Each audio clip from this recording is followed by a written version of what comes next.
नमस्कार मित्रांनो, स्वागत आहे आमच्या यूट्यूब चॅनलला।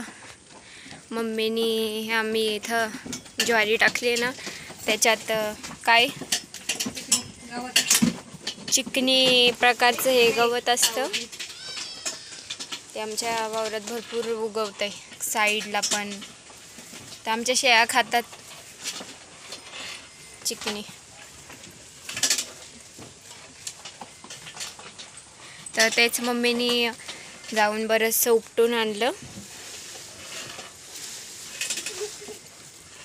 असं मित्रांनो, ज्या ज्या शेळ्या खातात ना, ते सगळं असं वावरातनं आणायचं। लोक काय बोलतायत, काय काय काय दुनियादारीचा विचारच नाही करायचा।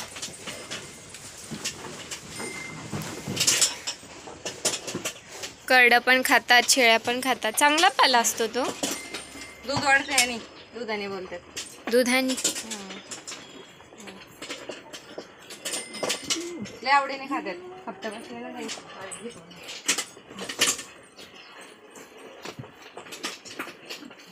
म्हणजे जनावरांच्या बाबतीत दूध वाढवणारी वनस्पती आहे का ती?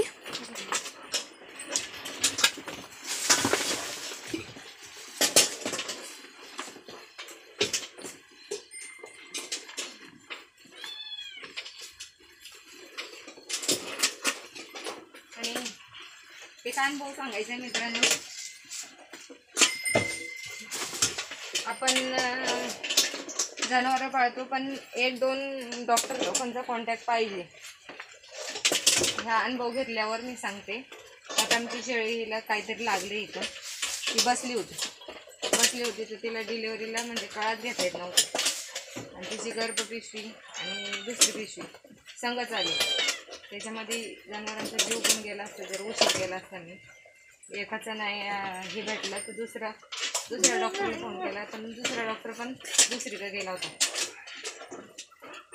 मग असं जाणकार लोक, ज्यांना पहिल्यापासून अनुभव आहे, अशा लोकांचा पण कॉन्टॅक्ट पाहिजे। तिथे एक जे जवळ राहणार नाना आहेत, त्यांना फोन केला त्यांनी।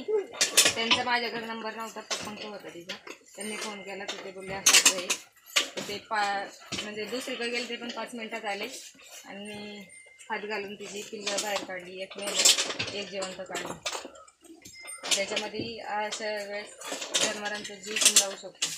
हा एक अनुभव घेतला आम्ही की डॉक्टरांचा कॉन्टॅक्ट नंबर पाहिजे, आणि जे जाणकार आहेत त्यांचा थोडं तरी हे पाहिजे। आता ते पहिल्यापासून शेळ्या पाळलेले होते, म्हणून त्यांचा अनुभव डिलिव्हरी करताना ते जेव्हा हात फिरवला तेव्हा बोलले, शेळी वाचू का करडे वाचू?